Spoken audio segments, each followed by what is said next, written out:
Good evening, primetime partiers. It's primetime party time. Welcome back to our hour of all things media and entertainment, live on the air at 9 p.m. at ptptshow.com and on your time, wherever you stream podcasts.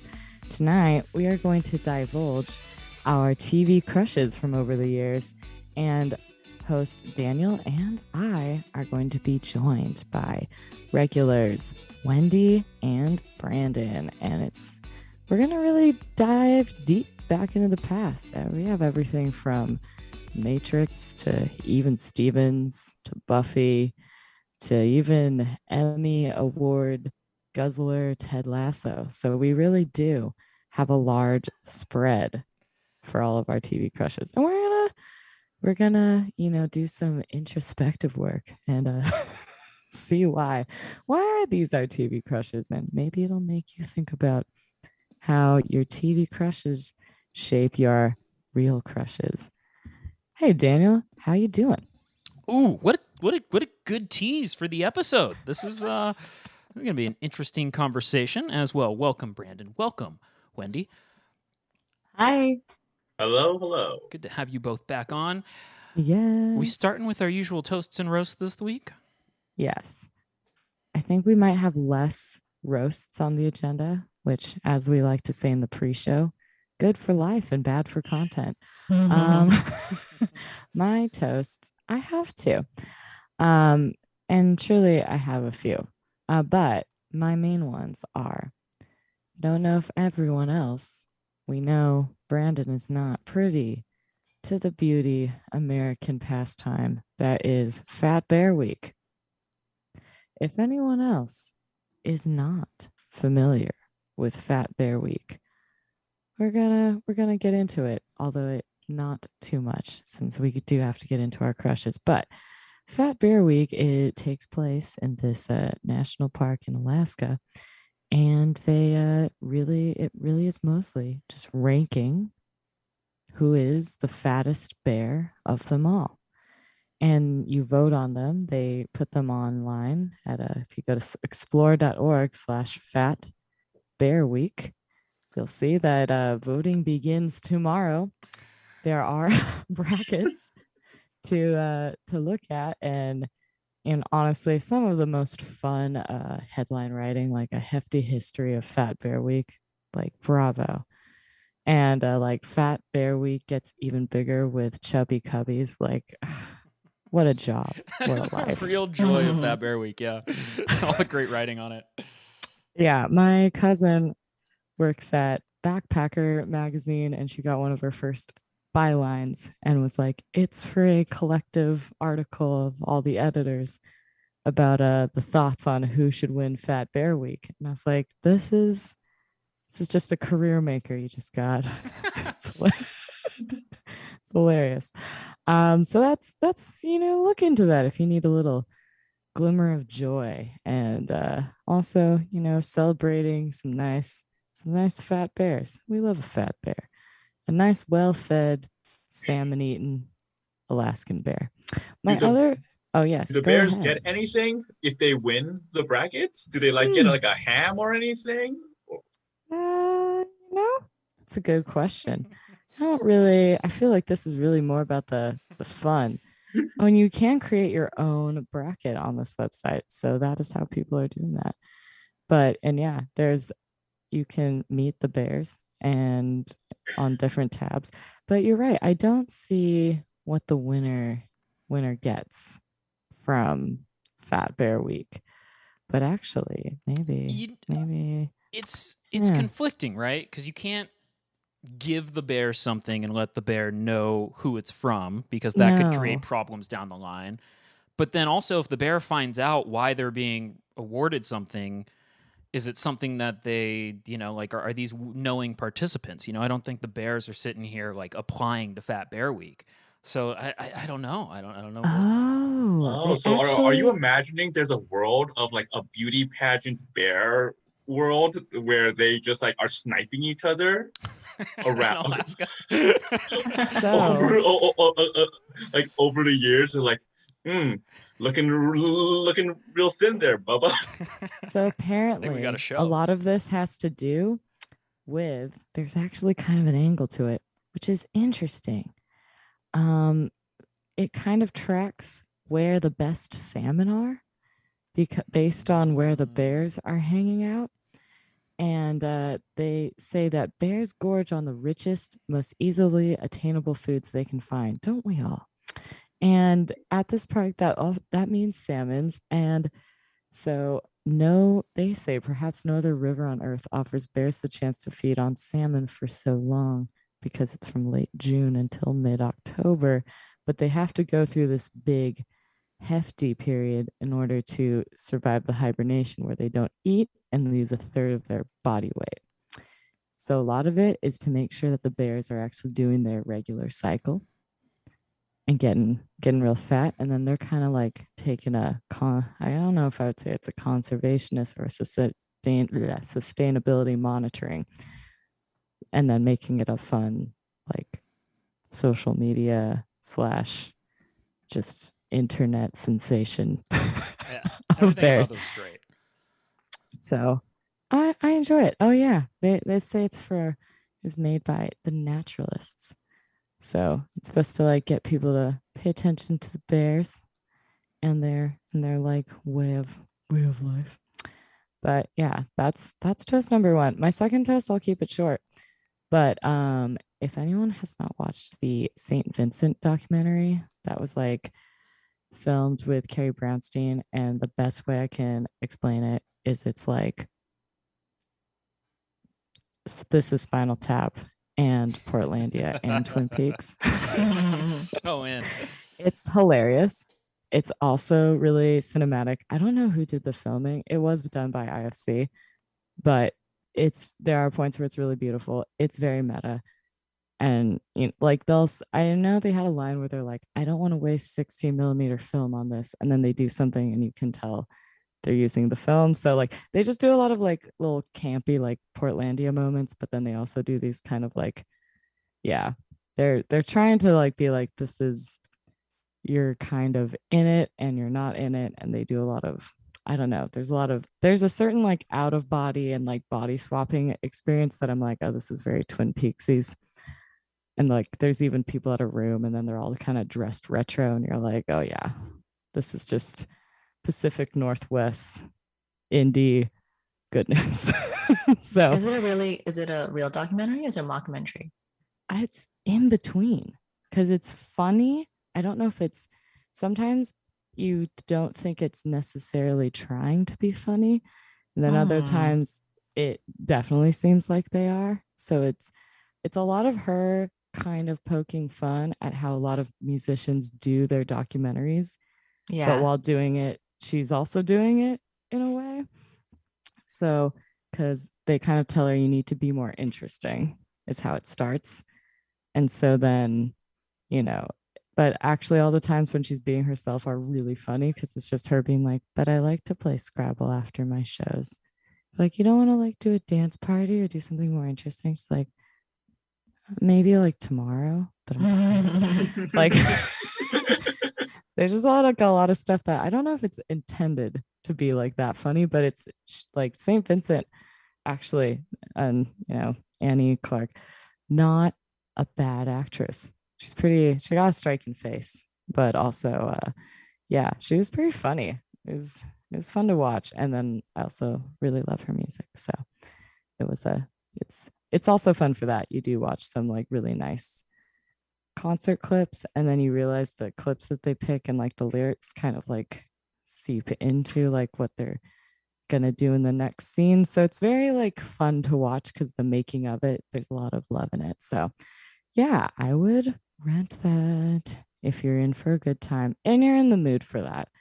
I have to always like get in the zone for a documentary, but since this one was more like sliding into a mockumentary, it's more up my alley.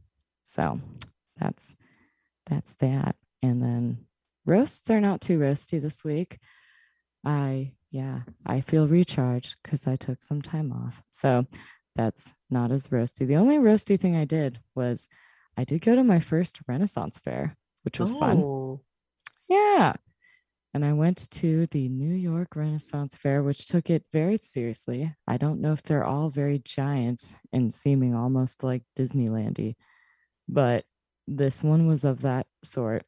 But the really only roasty part of this experience is that, like, I'm so used to like, and I don't want to sound like a judgy West Coaster, but I'm so used to like parking and driving to events to be like extremely organized and like not hectic. And this is one where it was only an hour away. It took, I think, between 3 and 4 hours, and 2 of them were just spent waiting in a line of 2 miles to enter a parking lot. And it was just a stream of cars. And then they told us there are no parking spots, and we were like, we'll be the judge of that. Found one immediately. And I was like, but they were also like, the parking was being like monitored by like, punky 15 to 17-year-old kids who were like, yeah, give me $100. You can have this parking spot. And you're just like, I will do no such thing. It kind of reminded me of the Del Mar Fair, but like the Del Mar Fair has so many rules with parking that this just never happens. Yeah. So, but I don't know, because I was like, my friend was also very confused about like, why is there traffic on a Saturday at noon? And I was like, I think you take a lot of public transportation, man. Like there's a lot of Saturday traffic. It's like, what happened? I was like, nothing happened. We're all outside. So there's that. But even that wasn't really that bad, except for the fact that you were toasted. You're toasted in the car. So that's a roast within itself. But let's keep it moving. Brandon, I see you're next on deck for toast and roast. I just have the one toast this week. I don't think I have much of a roast, but my one toast is the Madcap Motel in the LA Arts District. It is phenomenal. I won't do a lot of spoilers, but it's very much like a Twin Peaks-esque go into another world. The hotel is the portal. You go in, and there are a bunch of like kind of avant-garde rooms for you to go into. There's a little bit of magic. The staff there are all also like interacting with you. They're playing like 1960s characters and bellhops and scientists. They put on a little show for you as you go into rooms. And as you go into rooms, some of them might be slanted. Some of them might have a lot of mirrors. Who's to say? Oh, that sounds fun. It sounds like not necessarily recommend it. A haunted house, but kind of like a spooky, kind of like a mysterious house.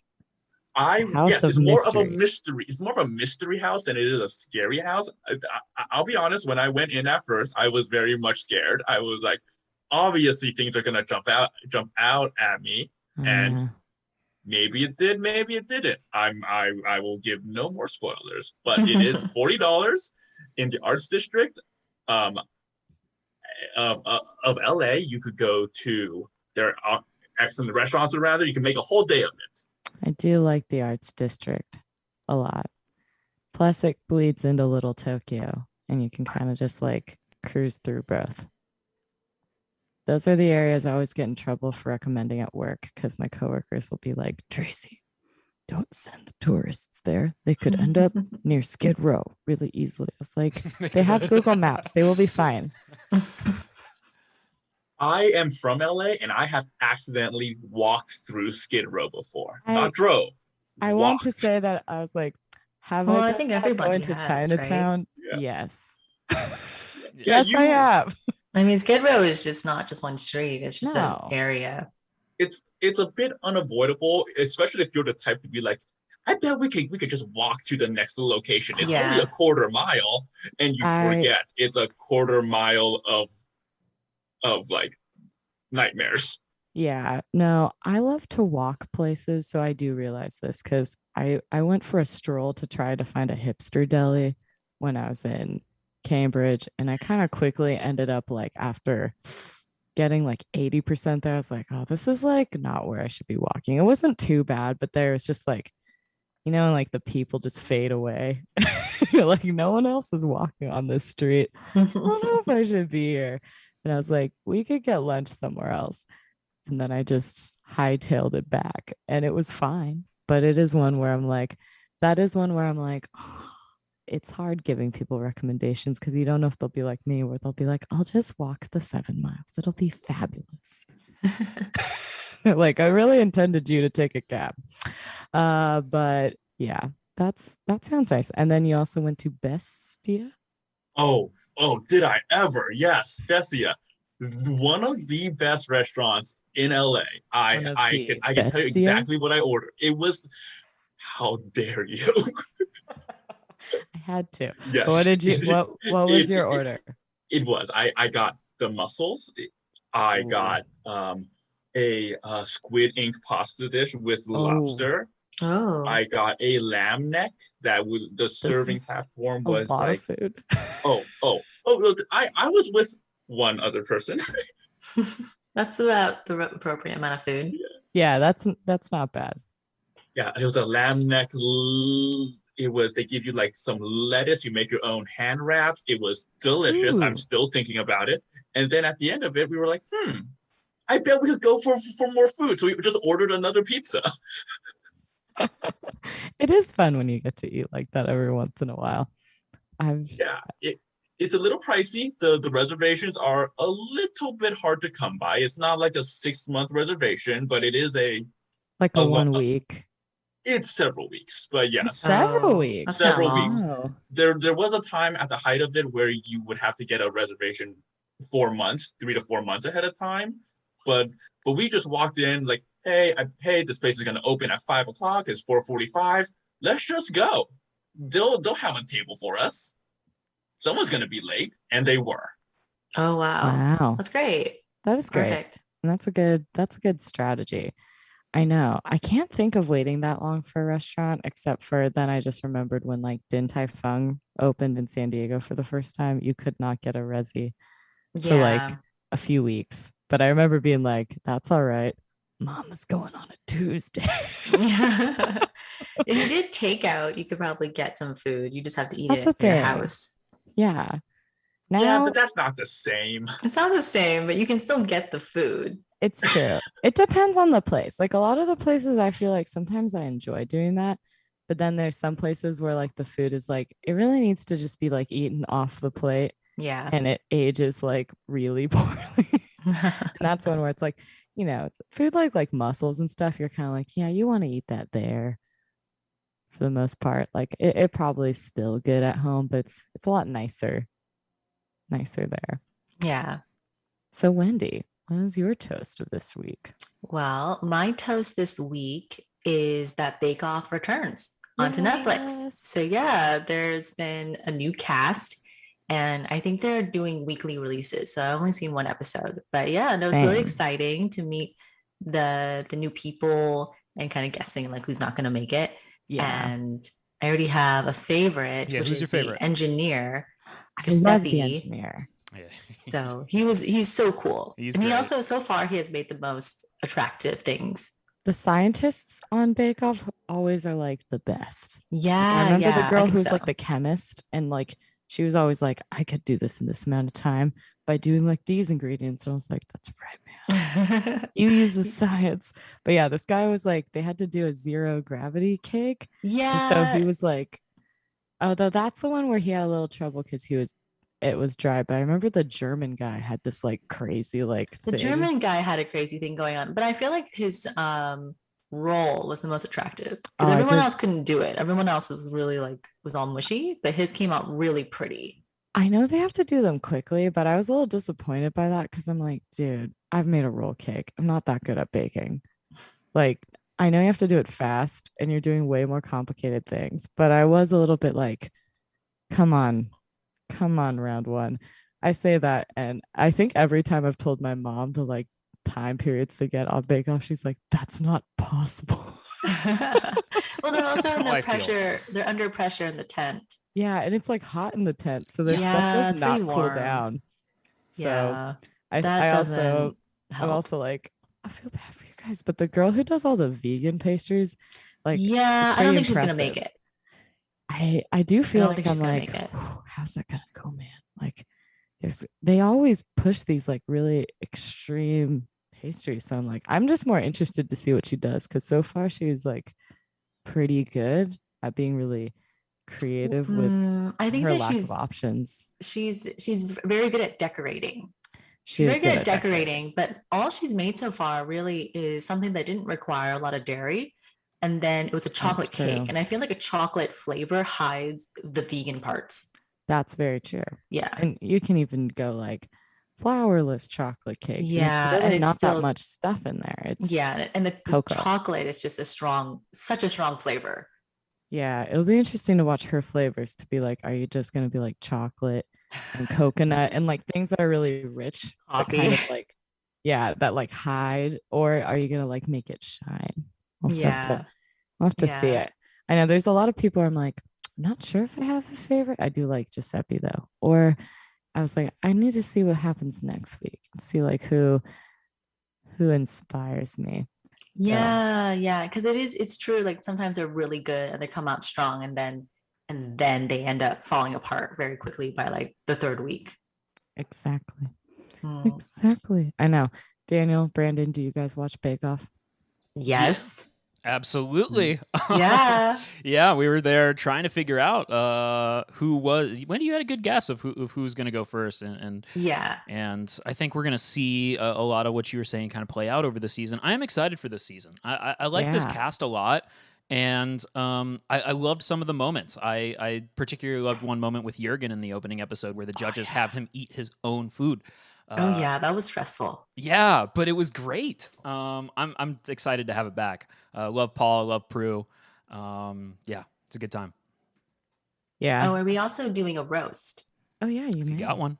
Okay, I do have a roast. Okay, so I'm going to roast Saturday night chains food restaurant wait times, because it was ridiculous. How long? How long was it, and what's the chain? So, okay.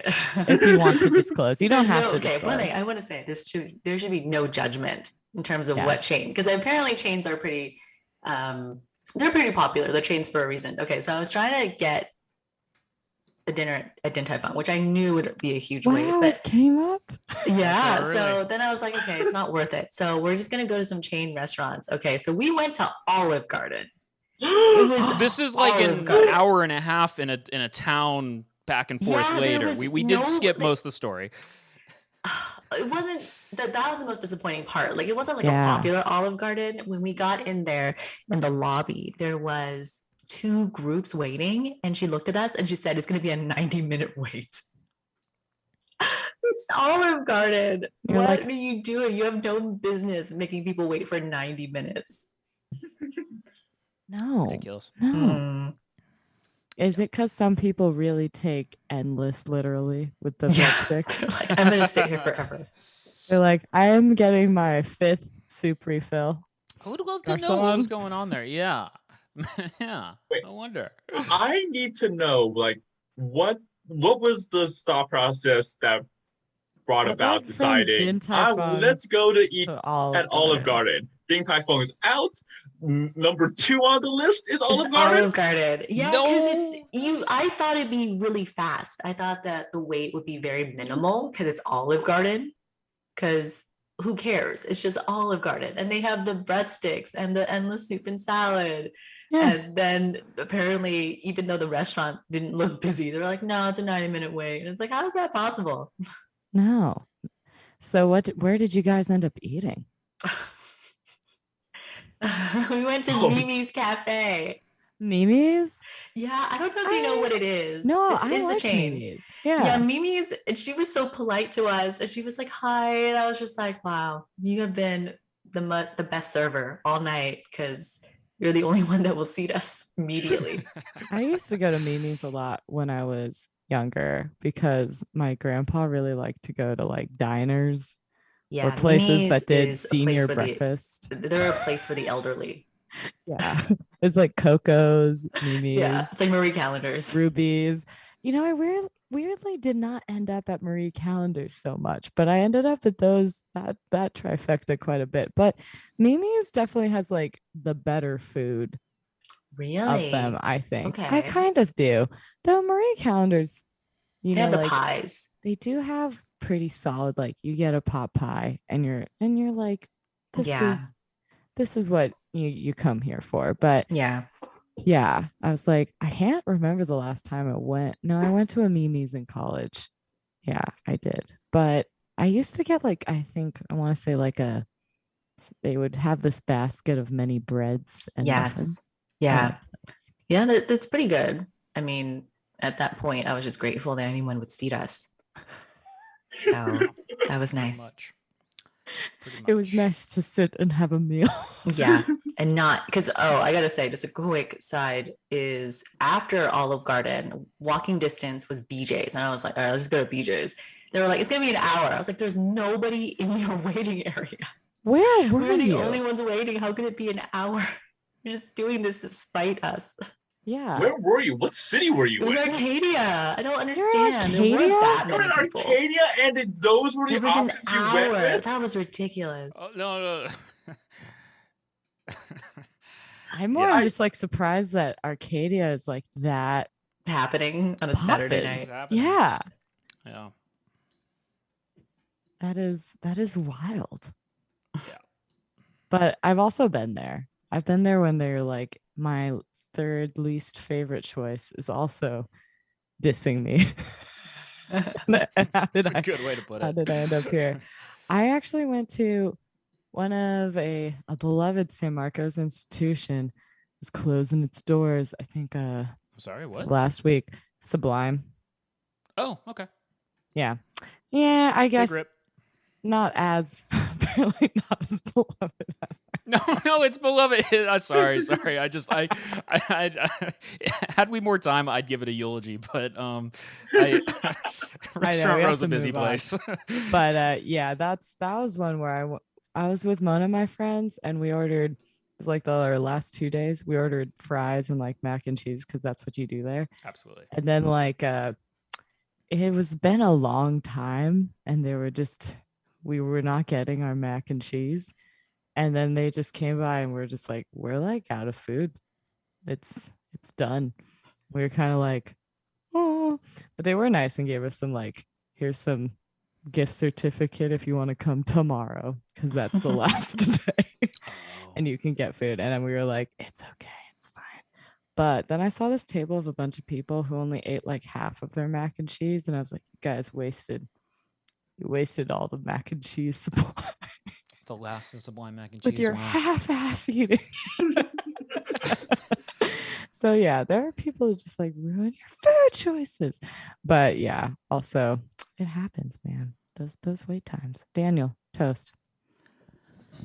Okay. Sorry, it's gonna take a little while for that to actually hit. That Sublime's gone. I'll probably process that in a bit. As for they are toast, gonna open another restaurant. Oh, then what's the problem? But it's gonna be like, I think they told us it was gonna be like street Thai food. So it'll be a different vibe. This is a roller coaster. It keeps going. All right, but continue. So a little show we have not talked about on Primetime Party Time is Initial D. And as far as Sad Boys, Delivering Tofu, Outdrift, and Everybody in the Mountains goes, to the soundtrack of Eurobeat, I have become quite a fan of the entire aesthetic. Luckily, a lot of people similarly think the same, and a lot of people have some artistic expression in the area. Turbo's Eurobeat Escapades is something that I stumbled upon recently, and it bears no relation to my tortoise of the same name, but this person is just going in with popular remixes of songs in Eurobeat form, and there's honestly there's a ton of great stuff. There's a ton more coming. I had September on loop, the 21st of September, because it's a really fun remix, and yeah, if you need to kickstart your day, that's definitely a hell of a way to do it. Another kind of toast this week is just to talk briefly on fantasy players, on football, being into football. Pew, pew, pew. Justin Tucker's record-setting kick was pretty amazing. I love to watch that guy because he was a big part of my team for 2 years. Tracy, I think he's on your brother's team now, so I'm just kind of toasting him from afar and kind of roasting your brother for taking my favorite kicker because he's doing stuff like that. You gotta watch him. He's sneaky in the fantasy. Yeah, he is. And also not really a roast, but since we're kind of there, we did talk about Castlevania last week. I have since gone and found a collection on the Switch to kind of sample the games. I'm not going to roast them, but the games are not for me. It was kind of fun how it is just you playing as a Belmont. And you just run through Dracula's castle and get to a point where you can kill Dracula. And then the next game starts because Dracula comes back the next game. And every game is you just play a Belmont descendant and Dracula gets resurrected each time. And it's like, it's amazing you guys made, and granted, I'm sure things happen in the later games as kind of the tech allows you to tell stories because these did start in the 80s. But it's amazing that they were able to make a series from all that. And it is fun to kind of see. But yeah, they're just not going to be for me. But I kind of get it because like the first season's pretty much like, okay, we'll do some of it from like the dual perspectives. And then after that, just really like, yeah, from there. So yeah, pretty much. Yeah. It's interesting. Oh, well, we have plenty of vampire content in our TV crushes to get into. So we'll take a quick break and then we'll reveal a lot more about our crush selves.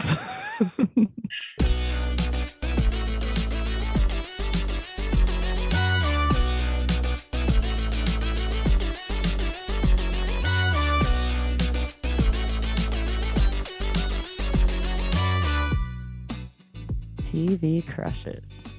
Let's see. I think we had a good question to frame our choices.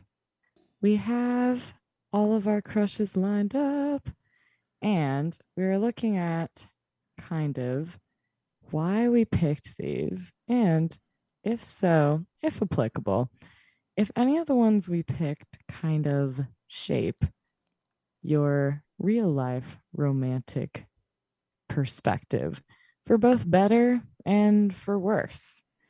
I think, there's a good reason sometimes you move on from your TV crushes type. And there's a reason why you look into things. Like, I think, there's like been probably a better trajectory with the anti-hero now that like people really kind of see like, you should maybe not pick this person. But that was not maybe necessarily the case in like the late 90s. I'm looking at some of my own choices and also some of others. But Daniel, kick us off with some crushes. Oh, okay. As early as I can remember, as far as watching television goes, I gotta say, I think I started with Ren Stevens, from Even Stevens, Christy Carlson Romano. If anyone remembers the show, yes, yeah, that's like the earliest TV crush that I think I can remember. Yeah. I don't know. Anyone relate to that one? That is a fantastic choice. I completely relate. Do you now? Yes. How so? I don't know. She was just so like. I don't know about you, but I liked that how like kind of passionate and like fiery she was against Steven, against her brother. Like she's like, yeah, this girl has like her own thing going on, and it just like fed into like this really like playful and cool energy that I found super attractive. I really liked her song, like we went to the moon in 1969. I remember that. I do. A year before. They did good episodes. Or when she makes the really big biscuit on accident by like adding way too much baking powder and it's like as big as the lab. She has some good moments on that show. I can see why she'd be a crush. Who's next in line? Oh, okay.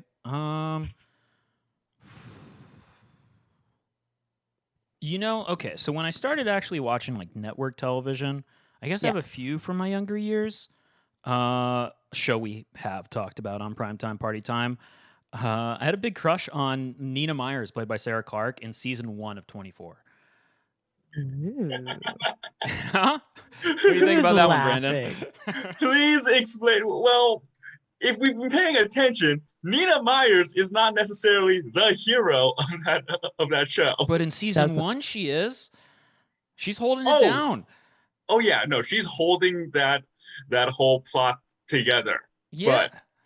Yeah, she's caught in between everyone, and she's like fully 1,000% committed to the day's events, which we understand why later on. Yes, I don't know. I had a crush on Nina. I definitely did. They don't have to be the heroes of the show, just like the heroes of your heart. Exactly. I totally understand. So Daniel's crush was famed terrorist Nina Myers. She broke all of our hearts at the end of season 1. I've never related to Jack Morton. Well, okay, fair enough. As far as some other ones, and these are kind of deeper cuts from like 2000s network television. The character's name's Denise Bauer.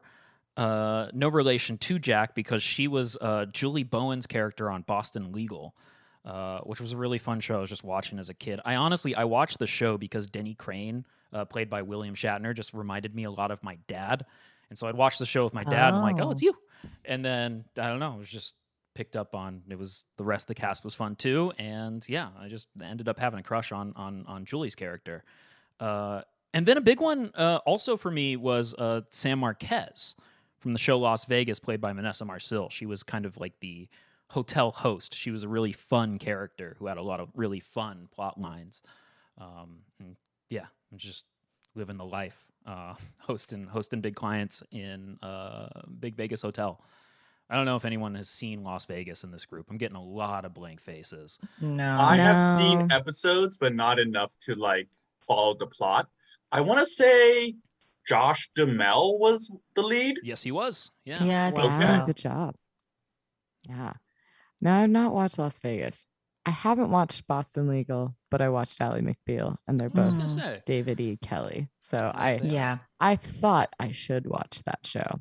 So I could see her being on that because she has like the right vibe for both the shows are like Boston Law.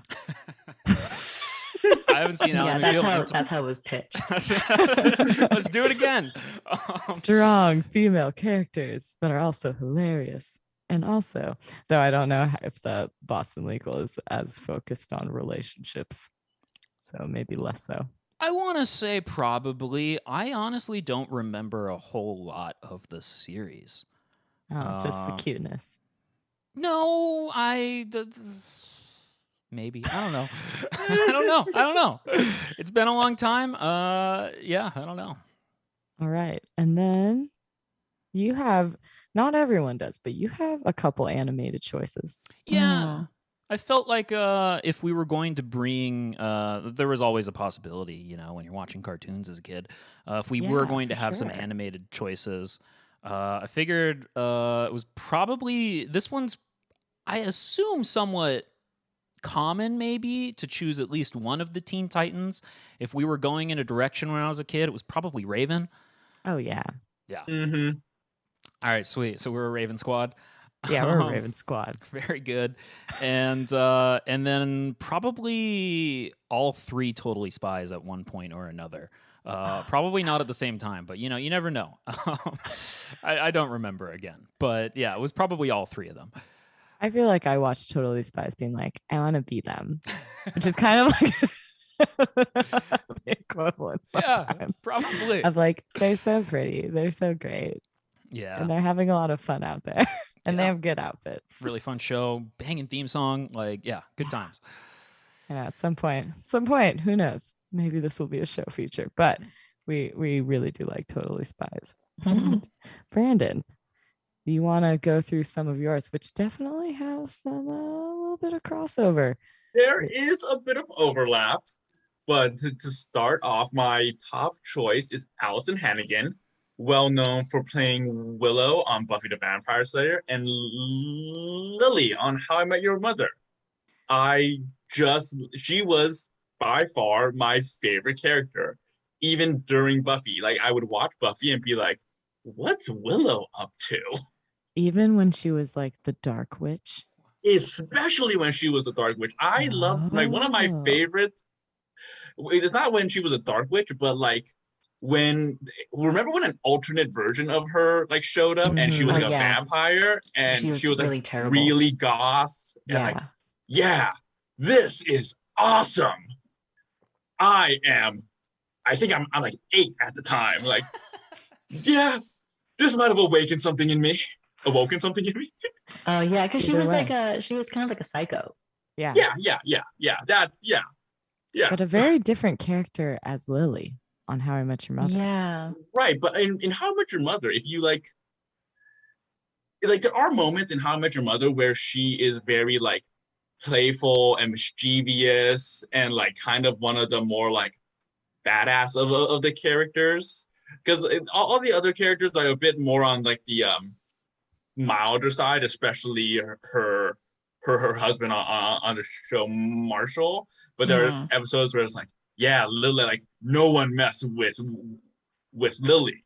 Right. She's the most impulsive for sure. Exactly. Too. And I also loved how like smart she was on Buffy, because she was by far the one who was like figuring things out. She was the one like, I'm gonna translate this ancient spell and put a soul back in Angel. Well, they have like that whole trope. They even talk about it on Buffy where people call them the Scooby Squad. Right. And she's definitely supposed to be like the Velma. Mm-hmm. It's interesting when she starts to get like, you know, she goes to the underground like magic clubs and stuff. And like, I do think like her journey into like the dark magic was kind of fun to watch, because you didn't really expect her to go down that route, because it was like her and Giles like holding down the fort. But then you look at it and go like, she got tired of not being in the like mix of it, because Buffy absolutely doing most of the fighting. Along the same in the same universe, on the same show, would be Eliza Dushku, who also played Faith on the show, who was also a bit of a wild card. I mean, that's true.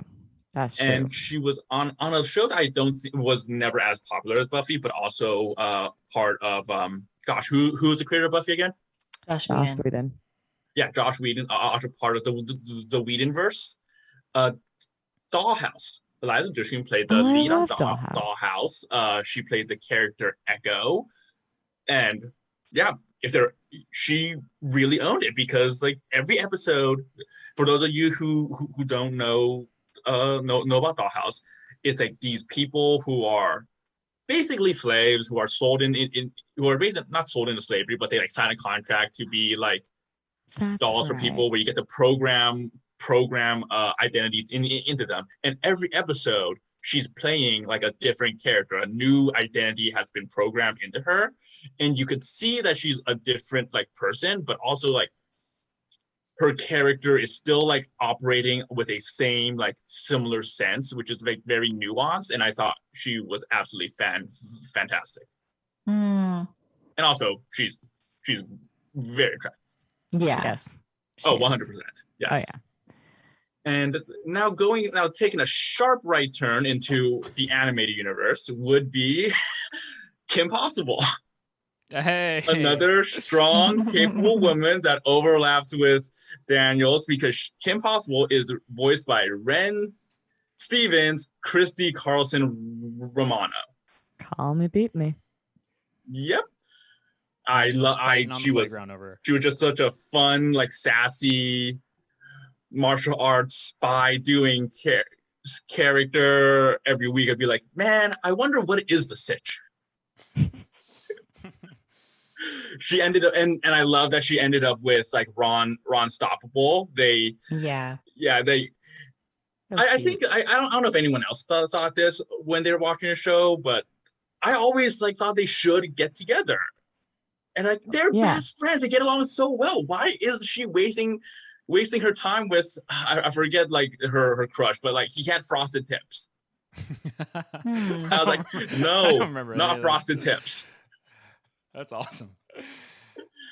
They did a lot of like, that show did a lot of jokes that were definitely somewhat missed, but I do remember them.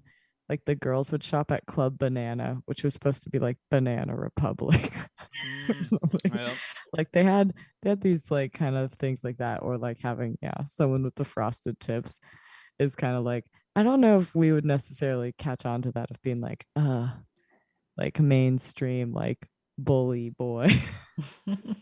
I don't think he was a bully though. He wasn't? No, he was just like a very bland guy who was very much like, it makes sense for her to like him because he's cute and popular. Kind of like the Ethan Kraft on the Lizzie McGuire type thing versus the Gordo. He was really dumb, right? Yeah. He would just be, well, he'd be like really airheady. Yeah, he was like a blonde surfer dude. Yeah, and he would just say things like lather, rinse, repeat, but I don't repeat, you know? And you would be like, they would even do sound effects where it's like anytime he was thinking. So I feel like since that show came on like kind of as those shows were ending, it's probably just like a similar format. Yeah, this is kind of an aside, but a bit of a fun fact about Kim Possible. I was reading Disney War earlier this year, and Kim Possible comes from Disney execs not wanting to work with another teen idol and their family. So they figured, why don't we just make the next one an animated character? And we could like kind of get rid of a bunch of like the logistical nightmares of that kind of stuff. Specifically after, I guess, there were fights between Hilary Duff's family and certain executives. And so they decided that the next round that they were going to create an animated character instead. And so we have Kim Possible. And you know what? I kind of agree with the family fighting with the executives, because look who turned out okay after Disney. Yeah. Look at all the families that did executives. All of those girls have a documentary. And it's not one for achievements. It's for how Disney crushed them. Yeah. Interesting book. Well worth a read. It's a lot like Succession in a Disney form. Yeah. Ooh, I know. I say this and I'm like, oh, Disney, don't take me down. I didn't mean that. Lols. But who's next on your list, Brandon? Oh, okay. So I think this will shift between everybody, but my favorite, my crush on Friends was Monica, Courtney Cox. She is 100% my favorite of the female characters. Also, because I also related to Chandler a lot. Like if when people ask things like, what character on Friends do you think you're most similar to? I think I am Chandler. And I was like, yeah. And I like Courtney Cox. It's perfect. Oh yeah. Okay. Okay. Yeah. Yeah.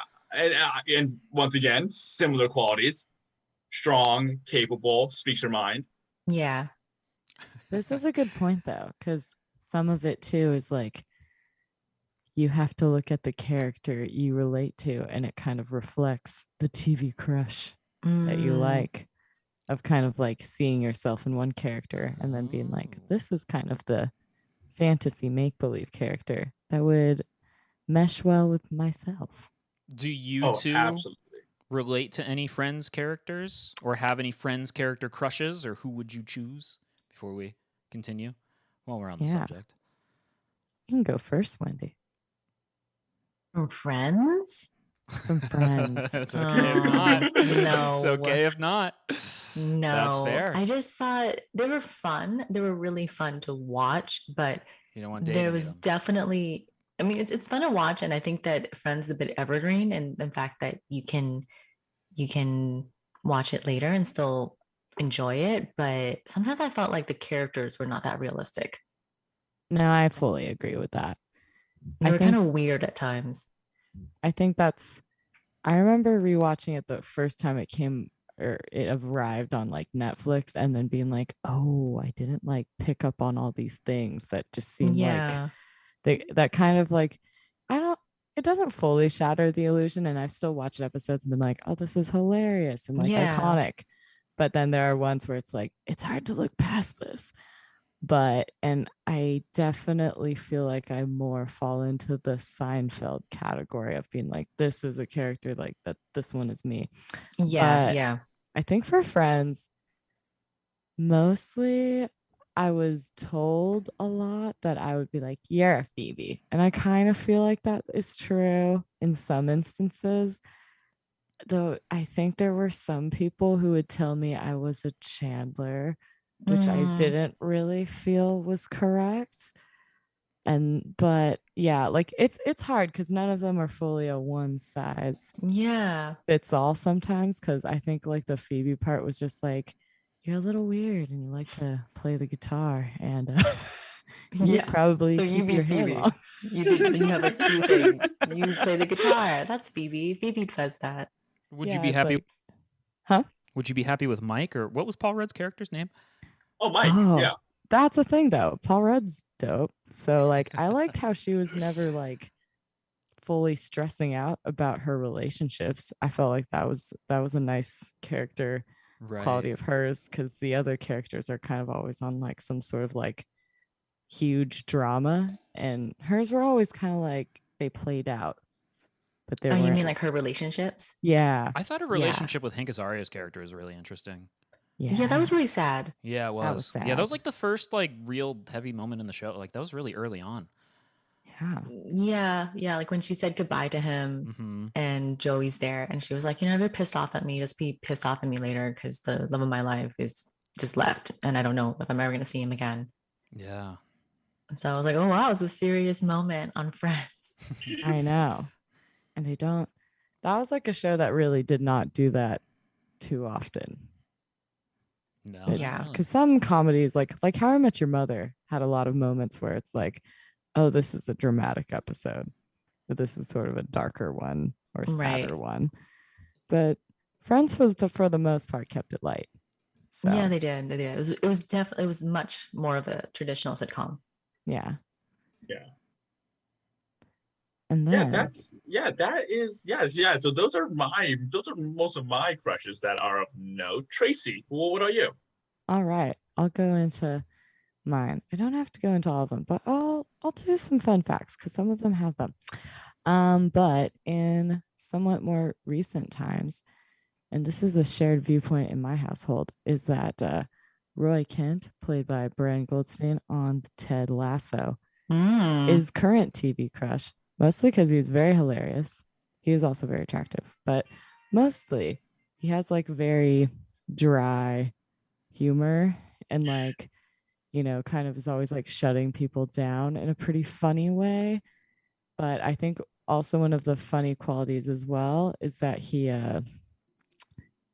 is dating the like PR specialist, and if they ever have any kind of like tiffs, he'll work it out and get to the right point. But like a lot of it is just like when he realizes either what he needs to do or something, he'll just like scream like fuck in the middle of the room and then be like, oh, I need to do that. Or there was like a episode where Keely's feeling like he's just like hovering around her too much, and they even have like the episode of Sex and the City in the background where Aiden does that to Carrie.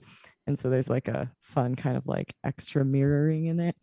And then when he figures out that she just needs space, and he just is like, and during like a meeting, which I think is just, it's kind of like realistic. I like that he just like has these like flashbulb moments in really inappropriate times and then does actually the right thing. I feel like he's a good mature TV crush point.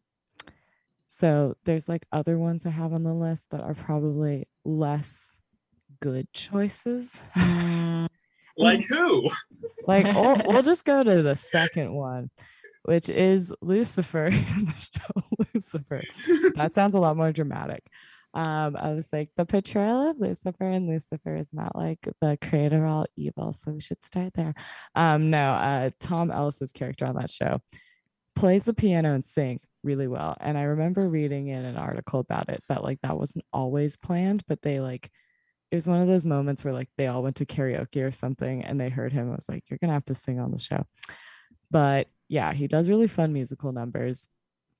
I think also his character trajectory is pretty fun because he starts out like fairly bad, and then you like watch him become just like kind of like fulfilling certain prophecies and like philosophies in kind of the mystical world, while also having like he's like a crime solving detective. So it's fun. Like it's, I don't know, that one's also not as horrible as it sounds, but it starts out like real piece of work. So I was gonna there's say, that. I've only seen one episode. The dentist put it on for me, and it was a very early episode. And yeah, he's a very interesting character to start. Yeah, he doesn't start off like, oh, he definitely starts out like first pancake status, and then he's like moving up. Okay. But you know, because he's like, I'm gonna come to LA because it's the closest place to hell, and I'm like, oof, ouch. But yeah, he's a good time on that one. And then probably, yeah, I would like argue the least healthy choice, the most problematic, and yet a fun one, is John Hamm as Don Draper in Mad Men. It's hard not to, though. I do think a common theme in mine is like my eyes are drawn to where the writers want me to look at them. So like main characters are going to happen a lot of the time. But I think the weird part about this one, which may be a little bit narcissistic, is that because I work in a similar field, it's also like, you're like, I don't know, there's a little bit of that going for it too, of like, oh, you're so good at this. Yeah, like you're so good at campaigns. I love it. So like there's that. I think also, you know, you do watch it and he's supposed to just kind of be this larger than life and kind of extremely talented. And there's a little bit of like, you know, theme across a lot of these of they're kind of people who I wouldn't call them like require some sort of like fixing, but I think there's a starting off more shut off and then like opening up. He does end up in a pretty open place at the end, but it's throughout, you know, doing just constant mistake after mistake, moral incorrectness. Yeah. You know, he's struggling. He really should not have gotten remarried. Which time? I know, right? Yeah. None of the time. Too many women. He wanted to be single, and it's just like most of these things you did would be a non-issue if you just really did the one divorce and we're just like, you are a single guy. Yeah. So I think that's to cross over with the Buffy verse. And interested to get your thoughts, Brandon, from the other side of it, is Angel.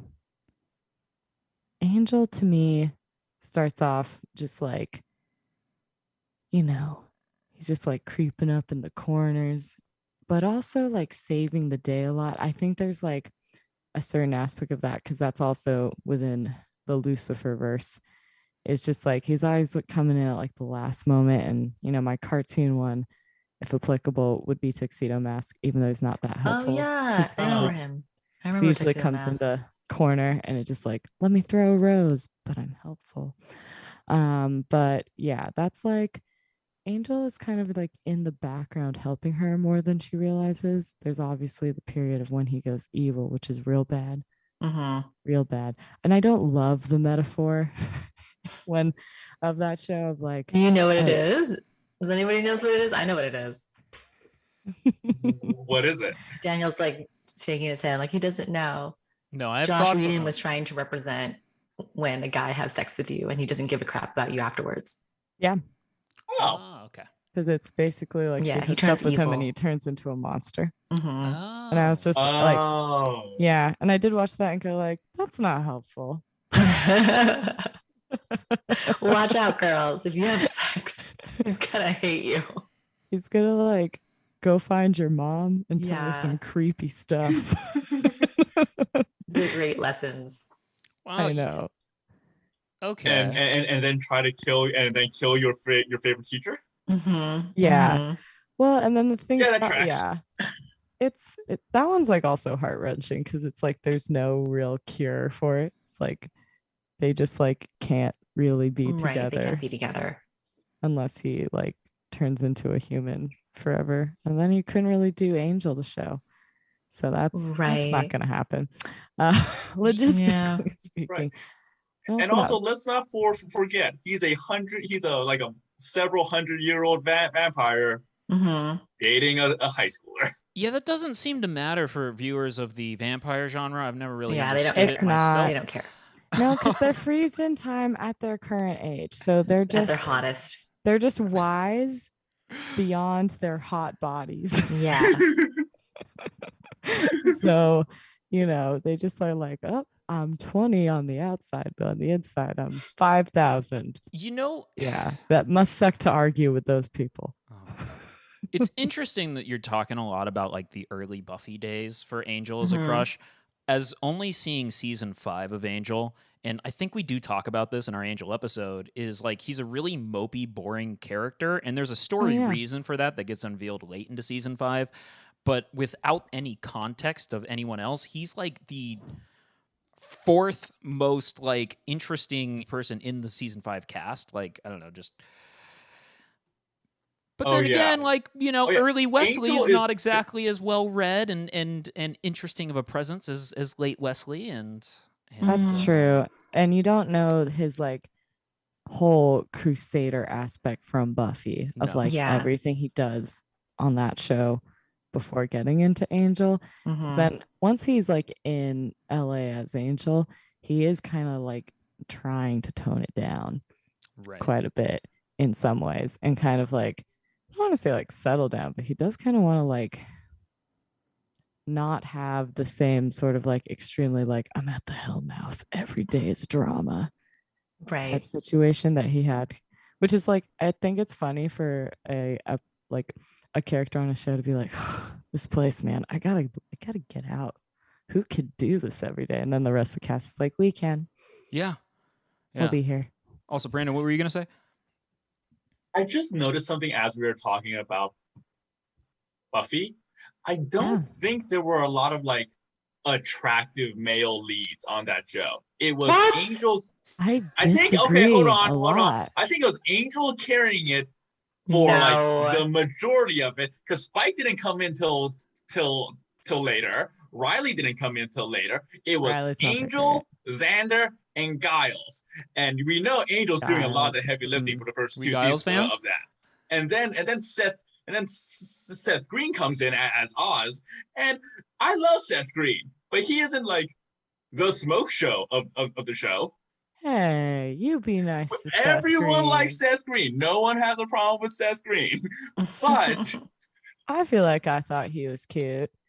But I really disagree. I felt like I was not a huge fan of Xander or Riley, but I thought almost everyone else was pretty like cute. I wasn't as much of a Giles like fan that way. I feel like that mostly had to do with the fact that I had a very like in spirit teacher and coach who was British and very bookish. So I was like, oh no, this is kind of like I have a Giles and I don't feel that way. Well, I also think the episode guest stars were typically they were typically pretty attractive. I mean, they're not that memorable because they die off or they don't appear again, but they were stereotypically attractive men. But they were like one-offs. Like they weren't like it wasn't like a show like, I don't know, like for being on the WB, which is now the CW. Think about CW shows now, and then all models. It's like these people all look like they were made in labs, in the CW lab, to appeal to. So attractive. Yeah.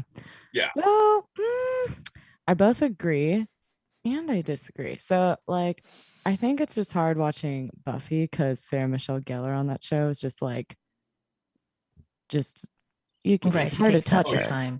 Like she's super beautiful. Yeah. And like in like the male characters measure up ish, but like just like the power of her character and the power of her beauty. It's the other ones are not like other characters, like the male characters sometimes are just not going to always be as dazzling. So I think, and that was kind of the point, like she is supposed to have this certain allure and draw because of her being the Slayer. to some of the other vampires and such. So, which is kind of similar to True Blood, where it's Alexander Skasgaard. However, so he plays the district sheriff vampire. He is pretty bad morally in the beginning. He's kind of like a good bad guy though. Like he usually does the right thing. It's a little interesting though, because the show on TV and the books are quite different. But on the show, it's fun to watch because the character Suki, of all vampire shows, she's, I think, my favorite, like, female lead because she gets, like, if any of the vampires do too much stuff, she's just like, that's it. I'm over all of you guys. You're all uninvited to my house. They're all like sent magically, just shot out of the house.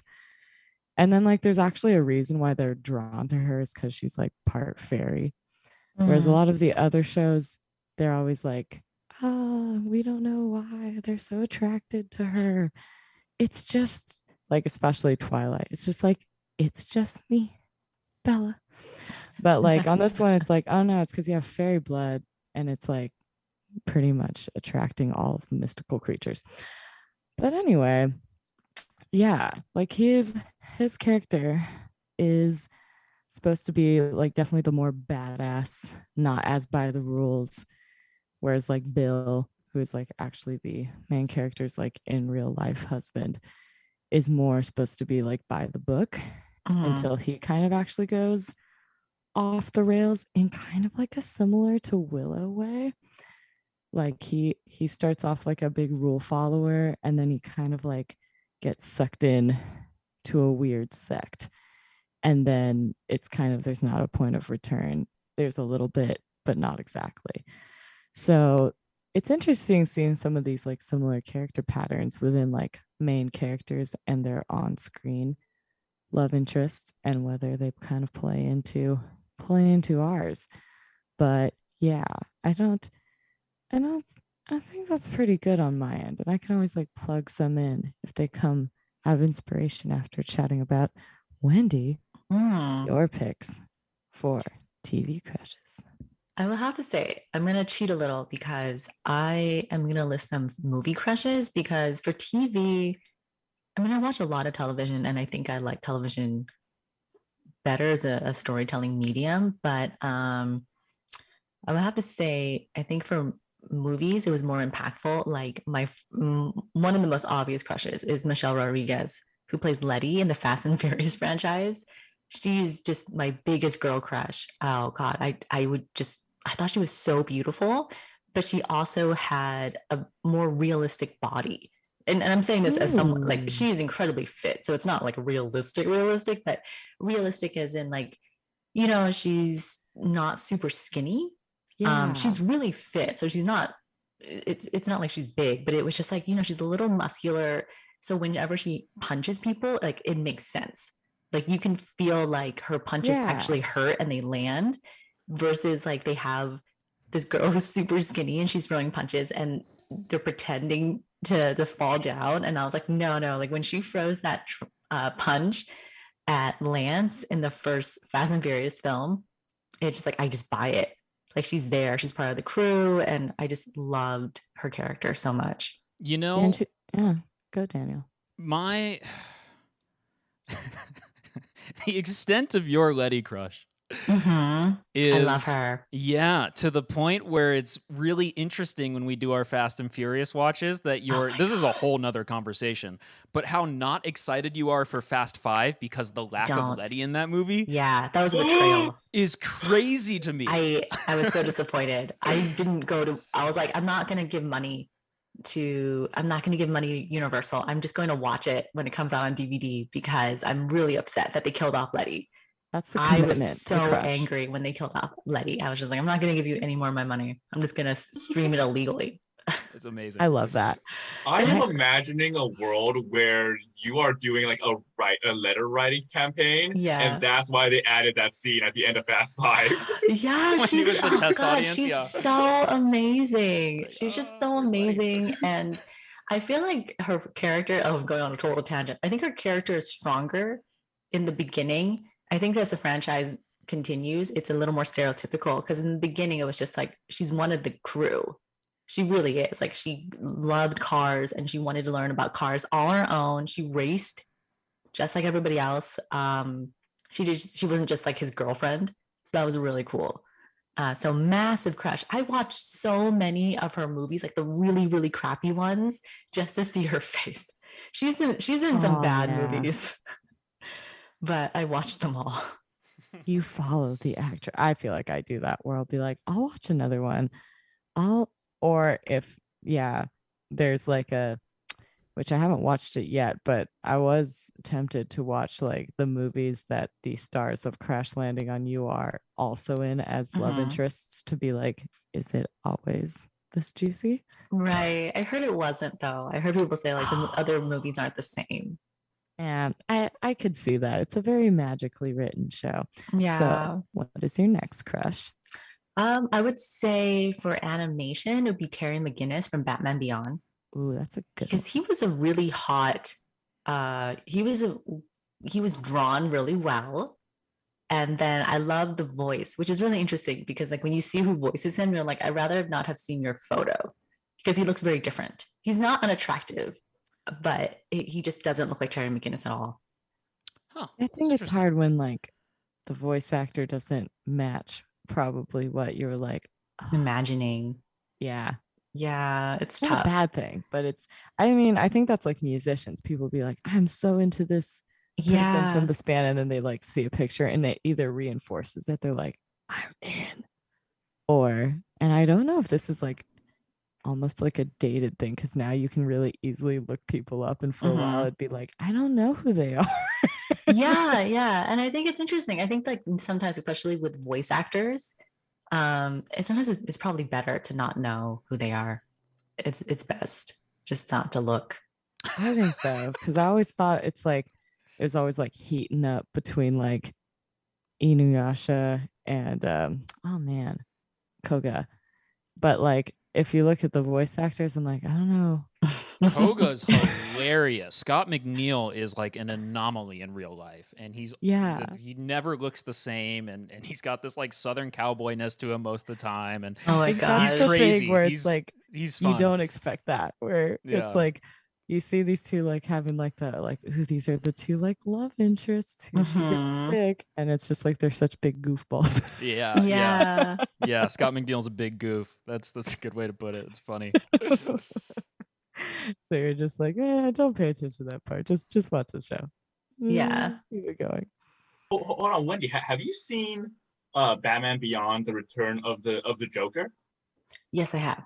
Okay, and that one is voiced by a new Terry McGinnis. They got, I think they got a new actor on that, and that man is an attractive man. Oh, really? I didn't know. But do you like his voice? I learned my lesson the first time, so I never did it again. So I never looked him up. So he's like good looking, the voice actor. I personally find him good looking. To each their own, but I think this is an empirically Daniel, do you want to say man. something? Yeah.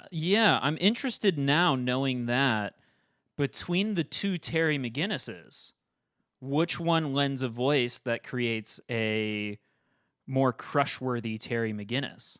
Oh, not like a better character or portrayal, but like crush-worthy. Oh, sorry? I think Will Friedle, the guy who voiced him in the series, did a really good job. And so like I did watch the film and I really liked it, but I think it was based off the voice acting of Will. Oh, right. Yes. Yeah. To be fair, he was also a well-drawn, sexy cartoon. He was so pretty. Got some striking facial features. I know. I feel like I watched so many cutesy cartoons that like it kind of ruined because I looked at that, I was like, that's like a solid TV animated crush. It's like when you're busy watching like Powerpuff Girls and Dexter's Lab, I'm like, yeah, these are not like exactly like crush. Dexter's Lab. That'd be interesting. Like they're all like kind of like little mini like kind of like chibi characters. So I'm like, Yeah, because I was other than like the tuxedo mask Darien / Mamoru character, which I'm like, as a kid, I do remember being like, yeah, cute prince. Tuxedo Mask was a pretty good looking guy. Yeah, but also like all of the like male leads on that show end up being kind of like the one that she's first crushing on is also cute, but it's pretty much the blonde version of the same guy. Right. They don't do a ton. They actually really don't do a ton of love interests on that show. It's like not so much. Not so much. There's like creepy evil dudes, but not like a who's she gonna date? Because they're kind of like, you are destined to date him. Right. Well, because they knew they were soulmates. Yeah. And they're also like, we have the future daughter to think of. Yeah, that was weird. We can't just like very much side note is that I watched the most recent season of Lucifer, and it has only recently came out, so like spoilers, but I do think it's one of the first shows that I've seen a similar like chibi premise, but in like a live action way. And it's interesting because I'm like, why is it more believable to just have like a cartoon girl fall from the sky and be like, it's your daughter? Yeah, that's your daughter came from the future. I know, they're like, yeah, she time traveled, obviously. But yeah, so I'm like, that'll be interesting to see. But yeah, I feel like for your crushes, how do you feel they were formative? That's really interesting, because I think that when you're younger, you just like people and you don't know why, and you're not going to bother reflecting on yourself and your insecurities. I will also say that adding the Terry Mcginnis, I always thought that Hugh Jackman from Australia and his performance, Cain Leopold, and Keanu Reeves, even from The Matrix, I always found appealing. But I think it's because they were so confident. I mean, sometimes it's a journey, like they have to learn skills, but I always thought like, oh wow, this is like, they're so confident and they seem so assured. And I mean that was amazing.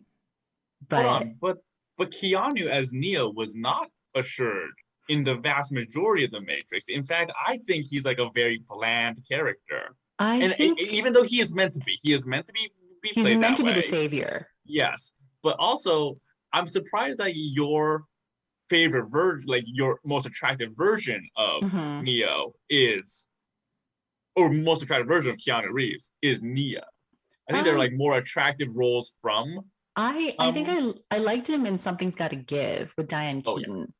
Because he was better there. But I think what is really great, and like I mentioned this in a previous podcast episode, number 34, Crash Landing on You, is that there's always a fantasy of mine, like just to have these really strong figures, and it's never works in real life. If this happened in real life, it would be incredibly heartbreaking and frustrating.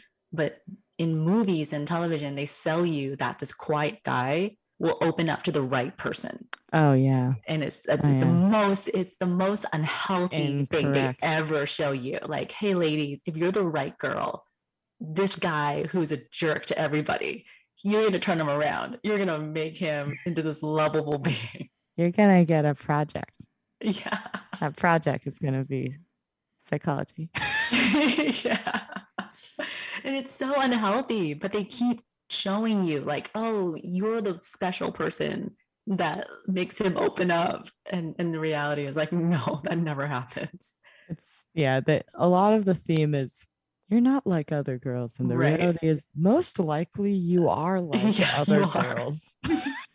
He has left a trail of broken hearts, and you're like number 52. They'll be the exception, but you shouldn't really go like, well, that will be me. Yeah. That will be me. Because that's kind of I see a similar thread, other than my most recent choice, which would probably be the healthiest choice, where there isn't a whole ton of back and forth, but all of my other ones are definitely like jerked around, will they, won't they choices, and setting the expectation that like eventually after you get jerked around emotionally, you will totally trust this person. Yeah, he'll and love have you a forever. great time versus the obviously with a lot of the themes within Ted Lasso being a very heartwarming show and very like wholesome, like that they are very kind of like there's a lot of communication and like the people aren't perfect, but they kind of like have this really like nice relationship because they work things out, which is nice to see on TV. And they also like didn't pace it to where it was like a any sort of like, overlapping or necessarily thing. You kind of get hints of them being like, oh, this person kind of like, they'll make like a little cheeky retort to each other, but there's never anything kind of like bad before they get together where someone's like cheating or doing anything. It's kind of just like you see a like pretty light progression. Mm-hmm. And then you see them also going like, oh, I'm not going to do this because I'd like to take this seriously. And like kind of actually you see them take and go like, I would like to respect you more than I've respected other people in the past. Whereas like all of the other shows, well, the Lucifer character actually does do that too towards the end, but more in the mystical, magical universe way. But all the other ones are pretty much like, these people are meant to be, but they will have to suffer. They will have to suffer. Yeah. And I think unfortunately people prefer watching that. Yeah. Yeah. And it sets up a lot of bad expectations. Mm-hmm. It's hard not to though, because I think once you're more mature to watch them, you understand like this is effective storytelling though. Mm-hmm. And there's some truth to that. But, really starting to realize the more larger than life appeal of even the small screen. And that's like the Crash Landing on You is a good example of it just being like over the top romantic and like the stakes couldn't be higher. And the drama is that, it's literally life and death in jail or no jail.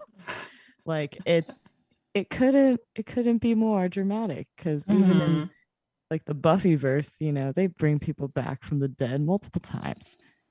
If you get killed off, it's like, you might come back. Wait, well, let's just see. So I do think a lot of these, that's kind of at least for a lot of those type of shows. I'm interested to hear from the boys. Daniel, Brandon. What do you feel like are some reflective qualities you see in your crushes? I know. Well, I basically said mine already, where I kind of like kind of edgier yet capable women. You do like the brilliant character. I like the brilliant characters who are like, they might not be, they are, it's basically people who like already know who they are and they like who they are. Oh. Yeah. And they're like, and they have a job or something along that nature. Like they have a job. Like, yeah, they have a skill. They have like they're not meek. It's not a damsel in distress vibe. It's a like they could be the main character. Sometimes they are the main character, or they could easily be their own spin-off if they're not, because they have enough going for them. Though I do have to ask about one that you did not mention that I am not sure falls in. Actually, they do have skills. The cast of Victorious. Okay. The cast of Victorious is on my list, and it's a bit of an outlier because it was on Nickelodeon, and all the characters were like exactly my age, and they were very attractive. And like, yeah, this works. I see what they're going for with this show. So it's very much like a CW. It's like they're using the same skills that they do in CW. Like, let's just put a lot of eye candy on the screen, and we know people are gonna watch it. Well, are you an Ariana Grande fan then? I found her character a bit annoying sometimes. She's very attractive, but on the show she's a bit too ditzy. Thank you. I was much more into Jade. Interesting. Yeah, I can see that. Yeah. Well, I have a question because this is okay. So me and Tracy talking about like how the lessons they teach you, which is like, hey, this guy's a jerk, but you can change him. So Brandon, this theme of liking certain kind of women, do you see these women in real life? or are you attracted to something that you think is more of a fantasy? The people I like the most in real life are usually people who I like to describe as like, oh, they're like smarter than I am. They're more book smart than I am. Okay, so that part though is not an issue really. Like the bookish part. Yeah. But I wonder if a lot of these characters, with the exception of Kim Possible and probably Monica, there is a certain point where they go a bit rogue. Right. Is that a part? Yes, I have also gone out with people who are a bit on the rogue side too. If I wasn't really prepared to talk about this, yes, but I have gone out on but the portrayal. So like the portrayal of someone who starts out very like secure and intelligent and then goes rogue. What do you think like on the screen they're trying to show people who like, you know, relate to that / are attracted to that? I think in the Allison Hannigan case, the Willow case, I think they were trying to do something new with a character because they were just trying to get her to be like this person is not one dimensional. She isn't like this scared, only good at like computers character. She is very much capable of doing like going bad if a one bad day happens. I think there's a little bit of a like in the James Bond universe, there's like the Q character that's making all the gadgets and stuff. Mm-hmm. And there's a lot of these characters that almost fall into that one, or in the Sarah from Chuck world, she almost actually is kind of in that, but more on the other side of things. But I think there is like usually like there's, because in James Bond, Q is really necessary, but like the Q character just really never goes on the scene. And there's some of these that they don't like being set in their place and they want to be able to kind of like grow outside of it. And I wonder if a lot of the screen portrayal for these characters is to be like, just because you're the brainy one doesn't mean you always have to be on the sidelines. But if you're pushed there and never kind of get out, you could, rebel against it. And sometimes it's just kind of like standing up for oneself, which I would put more in like the Kim Possible universe, or even say Monica from being very like motherly, and the one that's known for being clean and other things of like, she more just like expresses like you really need to like get your shit together more mentality, versus like, the Willow character kind of really does try to voice being more integral.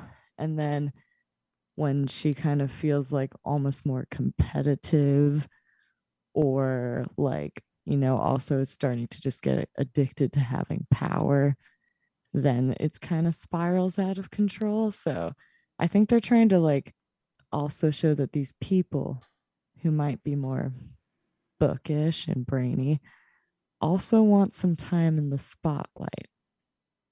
I feel like that's my take on some of these, where they don't want to be shoved to the side. Not all of them fall into that category though, because the one who plays a Faith is definitely not in that realm, but she is also a bit of like hard on her luck and having to kind of turn the car around in some ways. Right. But, I think, and then like Kim Possible is pretty like faultless as a character. She's right. Her main faults are being a teenage girl faults. Mm-hmm. Yeah. But it's really just her figuring out life and having this alternate identity. But yeah, I feel like that's one where you almost want to wonder why certain creators want to show, characters that would normally get put into that like Velma-ish, like nerdy-ish category, but like also kind of have them move outside of that and be larger than just that one-dimensional sort of trope. Daniel, do you see any patterns in your choices? No. I couldn't tell you why I liked Sam on Vegas and why I liked Denise in Boston Legal. I haven't revisited the shows since I was a preteen in the thousands. I don't even know how to watch Las Vegas, though. I assume it's probably on Peacock by now. There's a big range in yours. Yeah. I definitely couldn't really tell you what the similarities between any of them are. And I think that it works kind of the other way around, just on a whole, is like how the television crushes inform like anything in real life for me. I think it's more so that if I have a crush, even on the playground, I would be drawn to characters that I would find in media based on those people. Oh, that's a really good point. And so the fictional crushes I developed were kind of extensions of real crushes. Well, let me ask you this. That's super cool. These people, because I don't remember Denise Bauer on Boston Legal, and I didn't watch Las Vegas. Are they ever heroic? I think that they're very different characters from what I can remember. I would assume Denise is more heroic. I want to say that she was probably, I could be totally off base here. I need to go back and watch Boston Legal. I think she's probably one of the more morally sound characters on the show. Mm-hmm. Interestingly enough, Sam would have been the opposite direction on Vegas. She kind of was the one that was dealing with certain clients that might have been bad or cutting corners in her job or just kind of having fun. She had a lot of the fun B plots in the show.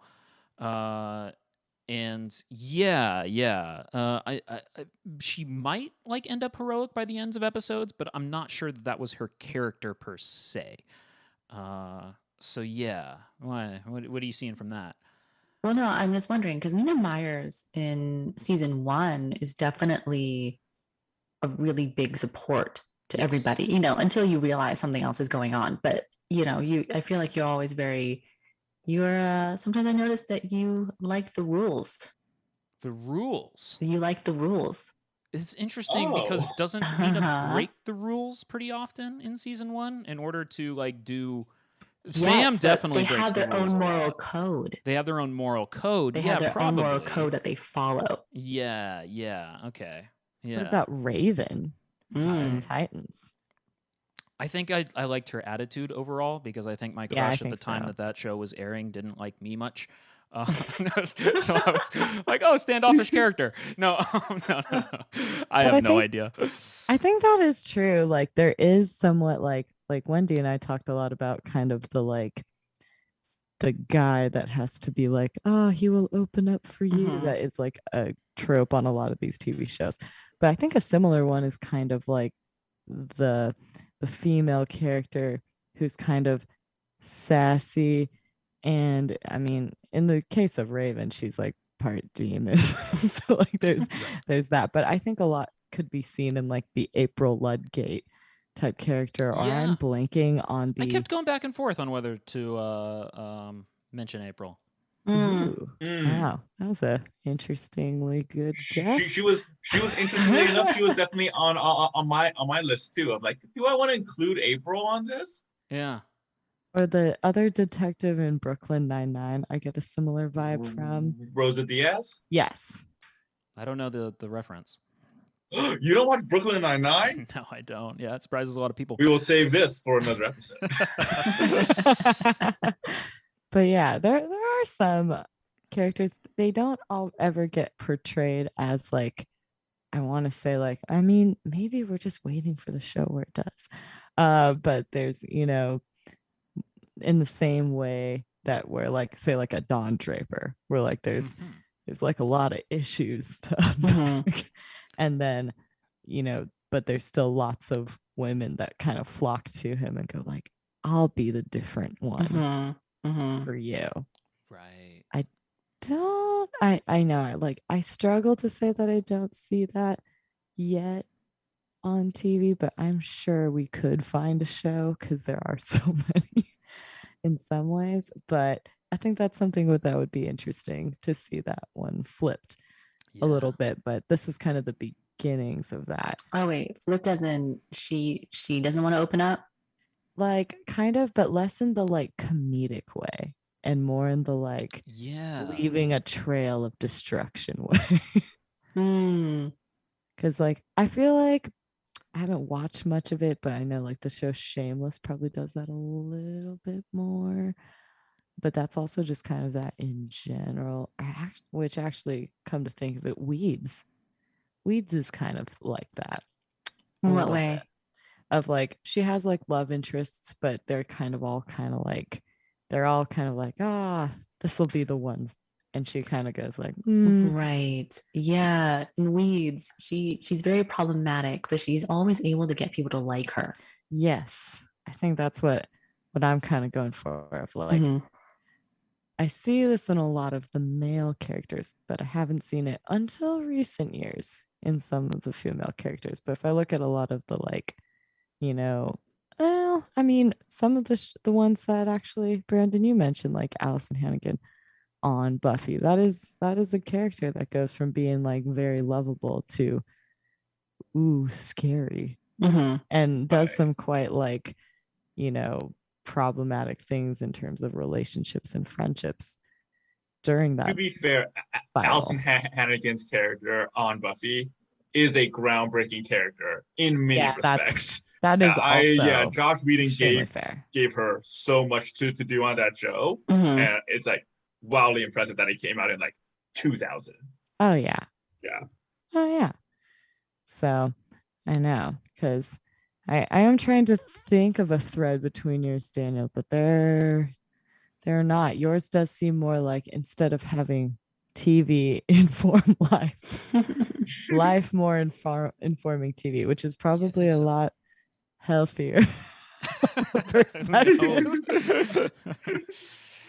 Like, but who's the most similar to Angel in Class? Yeah, right. That's who I'd like. Oh my god. No, I feel like if there's gonna be any realistic comparison, be like, in growing up in San Diego, it's more like, who's similar to the cast of Brink? Anyone here? Yeah. But I am scared to ask, but what's Brink? Brink. Disney Channel original movie. Yeah, it's the one we didn't watch. Oh, is that not the one with Johnny Tsunami, is it? No, that would be Johnny Tsunami. Yeah. And apparently not Johnny Tsunami 2, but Johnny Capahala 2 back on board. That's true. I don't know. Yeah, if you want more discussion on that, we have a made-for-TV movies episode. Yeah. I was on that episode. That's for the listeners.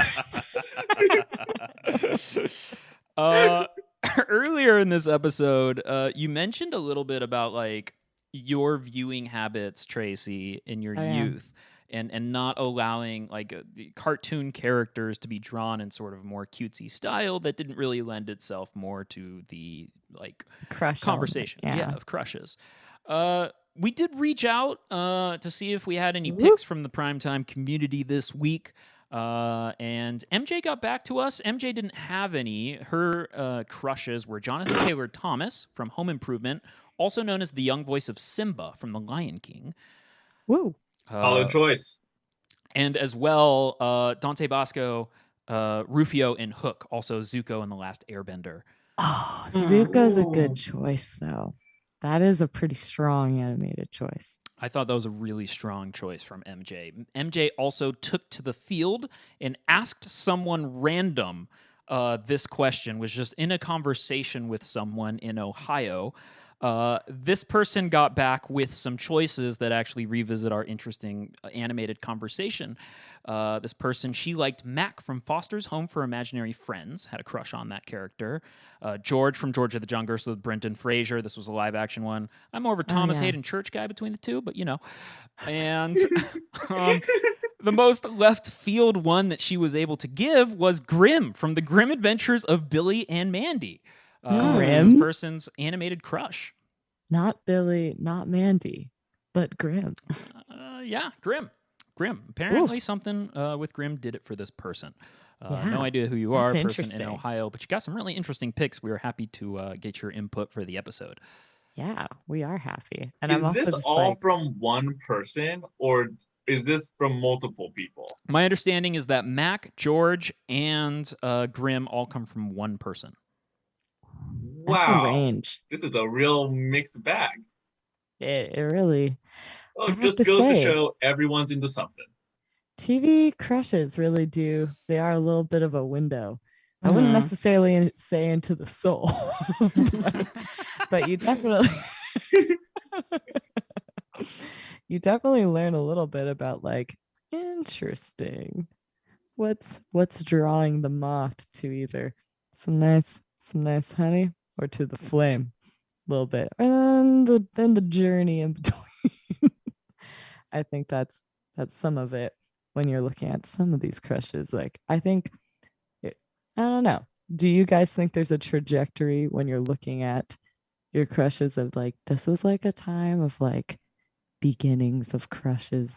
There's like the middle period of like, maybe being drawn to things that are not great but are fun. And then there's like a later period of being like healthy pairings. No. Let me do a few therapy sessions and I'll get back to you. Yeah. No, because I think I know, is that too psychology? No, because like I think the best part of fantasy, especially when you're older and you can recognize fantasy, is like to enjoy it and then acknowledge that it's just a fantasy. I would have to acknowledge that what's happening in the TV isn't real. I'm still working on that. Yeah. No, because I definitely know some people in real life who try to make it real and it's a nightmare. Like never try to do this. Never try to replicate this in real life. Yeah.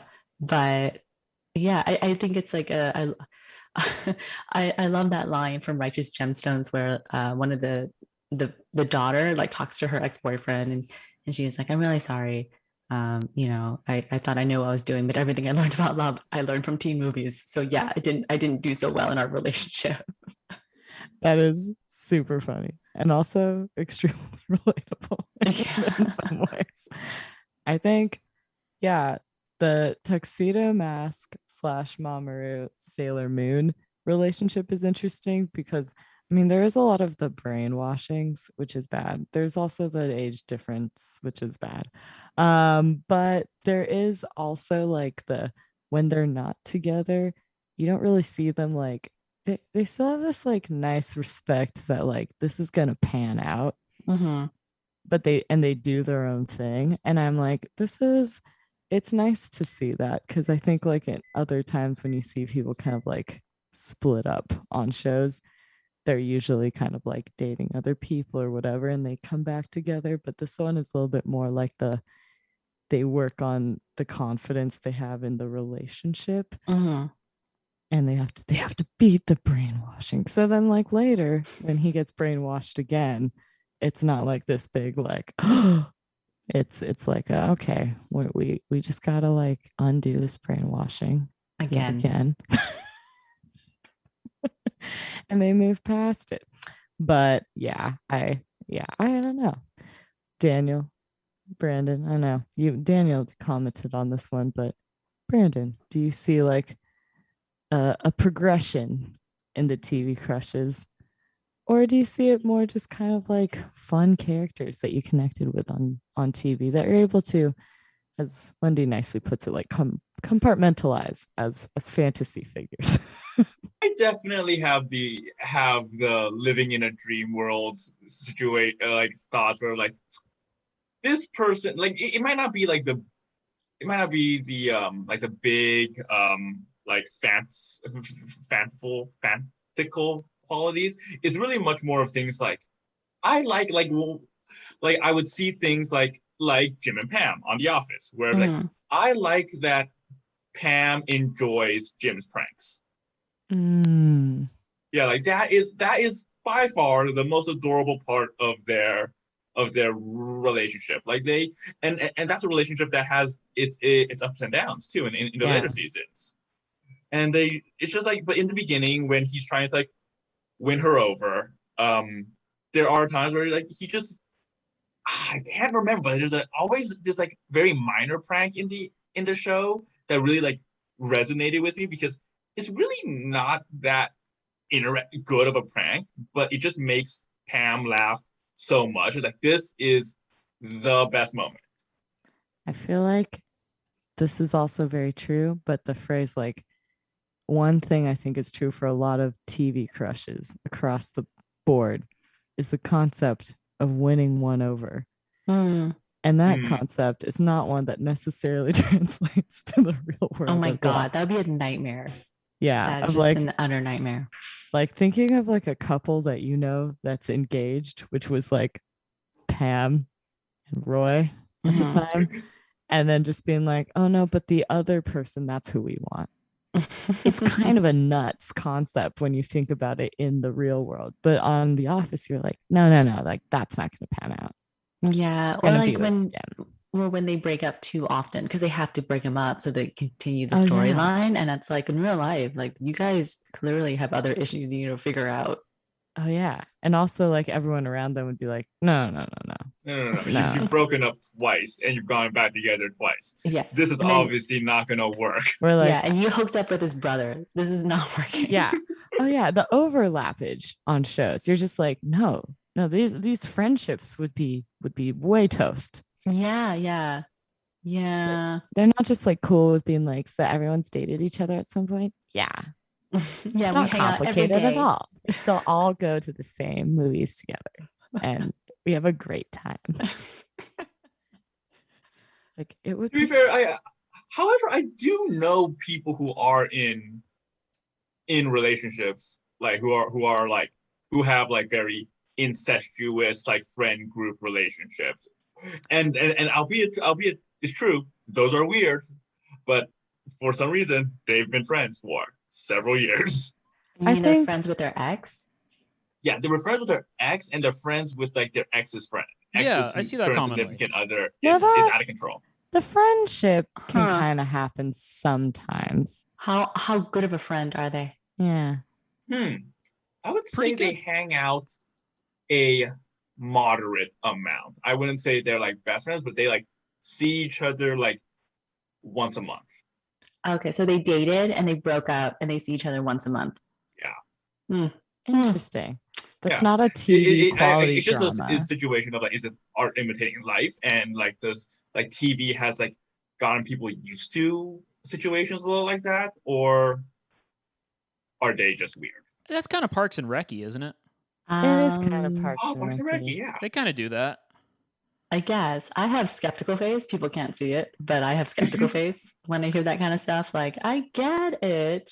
There's a limit. There's always a limit. Yeah, there is a limit, because I know people who like remained friends, but then there's like a peter off point of like, you could still show up at some of the same events or something, but there's the like, maybe we don't go to all of your birthdays now.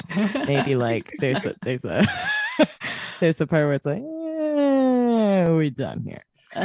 But as like a nice clean bridge burner, it's hard for me to like go like, oh. But I also think it depends on the severity and the longevity, because obviously if it's people who it's like, oh, they went on like 3 dates in high school, right? That's like really it's count. Like that's nothing. Yeah, it's like people could be friends after that. That's silly. But I also think if it's it depends on how much of a market left. I think that's kind of like how you could put that. But I also feel like there's also a cutoff point, because people will start to go like, what does this mean about you? Like, are you able to set boundaries? It's like a new person might be like, why are you having a monthly hang? Right. Yeah. Like, why are you having a monthly hangout? Or how often, like, is this person one of the top people you go to when you have a problem? Yeah. Like, are they like, how good of a friend are you in your life? Or do you not know how to just like step away? Like, or they're the person you're hanging on to, just on the hook, just a little pocket. Yeah, like a backup plan. Like, just in case things ever go right. Yeah. If we're both single when we're 40. Yeah, when we're both single when we're 40, then we'll be together, even though it didn't work out earlier. Things that have actually been movie feel good concepts. to have that little backup plan. Yeah. I mean, there should be a rom-com called The Backup Plan. Oh my God, Tracy, you need to write that. Is there not? Oh my God, that's such a good idea. The backup plan. This has become a writer's room for your script. All right, we are going to need to edit this out of the episode just so no one steals it. That's actually really exciting to me. The backup plan. Okay, The Backup Plan is a 2010 film starring Jennifer Lopez and Alex O'Loughlin. Oh, I didn't even see it. Didn't count. This annoys me because I was like, I thought I had a cool idea and J-Lo would have been into it. J-Lo took her idea. It'd be like a cute rom-com about that, but the twist would be that it turns out really shitty, so it can be more like real life. And then they find a better person, kind of in a 500 Days of Summer way. Like you don't really see them find the better person, but they've learned their lesson. Well, okay, so that reminds me, this is totally going on a tangent, but has anyone ever seen The Wonder Years? Oh, yeah. Okay, spoiler alert, but The Wonder Years have been over for decades. So I was wondering, if for the backup plan, would you want it to be like how they have this chemistry, but he talks about like, how he talks to her, how she moved away, and he wrote her letter after letter every once in a while for years, and that years later she came back and he met her at the airport with his wife and son. Oh, yeah, it's exactly the vibe I want. There you go. Yeah, because that was like a big shock to people when it aired, because they're setting it up like, he's gonna reunite with her, and they were like, no, he's not. No, he's not. He has another life. Yeah, he learned. I shouldn't hold on to that. That's a bad idea. Yeah, exactly. We'll have to look into the J-Lo one and be like, did they do that? Is that their situation? When the TV Crushes podcast turns into the TV Crushes screenplay. I'm reading the backup plan synopsis. It's a little different. Oh. I think she wants to get pregnant. Yes, this is the artificial insemination movie. Yes, so your idea is still safe. It's still safe. Just needs and also we could base this for copyright. I want to say one of the really smart colleges, like one with the Ivy Leagues, there's a like a survey that they have all the MIT students take, where it's like, we will match you with like your most ideal person. You don't have to date this person. You don't have to date this person. This is just like, just a fun thing that we do. But like, I think it's pitched as like, in 20 years, if you're both single, you should get married. And it's a really good reply all episode, I believe. Damn it, Daniel's not here, but honestly, so that's a cute rom-com too. It is a very cute rom-com, and the people they interview are actually two girls that they're like, this is mostly your most ideal match, but like they ended up being like really good friends because the survey was just that good. Oh, so they don't end up together. They don't end up together, but come on, we could write around this. I don't know, Daniel. How do you feel about our now podcast turned movie? I think it's great. I think follow your dreams. Write what you know. I don't know. Enjoy editing this. He's like, I know. He's like, I really am supportive of your low budget rom-com idea. If you want to do it, we can do it. Let's make the damn thing. Who knows? I don't see why not. Backup plan. It's been a decade. It's been 11 years. Like, we could reuse the title if we need. Yeah. Who do you want to attach to it? Anyway. Yeah. We'll figure a way around that. Around the copyright. But there is a hyphen in it, so it's like back hyphen up. So we just got to turn that hyphen into a dash, and we're good, right? Yeah. There you go. There you go. Just no dash, just one word. Backup. Yeah. Yeah. Then on the Wikipedia article, and be not to be confused with the 2010 Jennifer Lopez film. That's right. Start it. Yeah. All right. Is there anything else anyone wants to bring up? I feel like we have more to bring up, but that's for like another. Well, what do you have to? If it's quick. If you have something you're thinking, I don't think I do.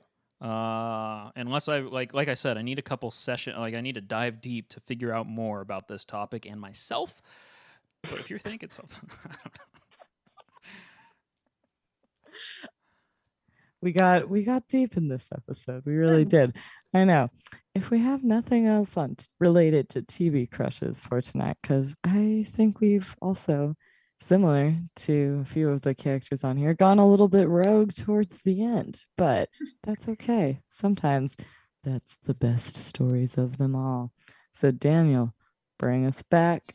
A little bit of J-Wright coming in there because that is it for this week's Prime Time Party Time. Thank you for joining us. The show could not have been made without the following amazing people. We're talking our artwork. It was done by Fen. Find her at FenLatte on Instagram. Theme song was done by J-Wright. Find him at jwrightmusic.com. Website with thanks to Coco. Our production manager is BMAC, who also coined this episode's topic. So thank you, BMAC. And also thank you for Wendy for coming on tonight.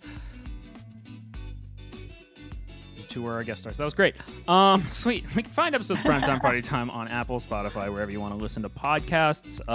Look for the backup plan coming out sometime in a couple of years, probably. You want to rant, roast, and or rave with us, you can hit us up by sending us an email at info@ptptshow.com via our voicemail or chat box on the ptptshow.com homepage. Get into those test screenings, sign up for the mailing list. We'll get you in. You can give us your thoughts before the release and catch the next Primetime Party Time next Monday live at 9 p.m. Pacific right here on ptptshow.com.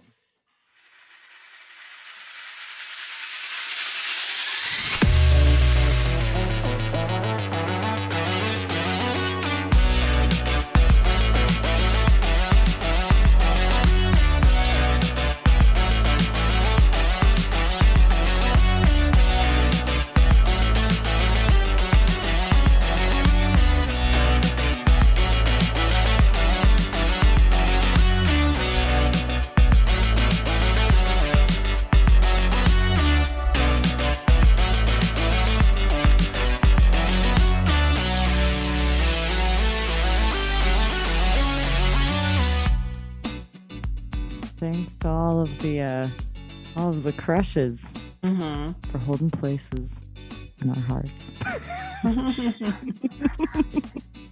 Oh, Wendy, I was wrong on my Terry Mcginnis info.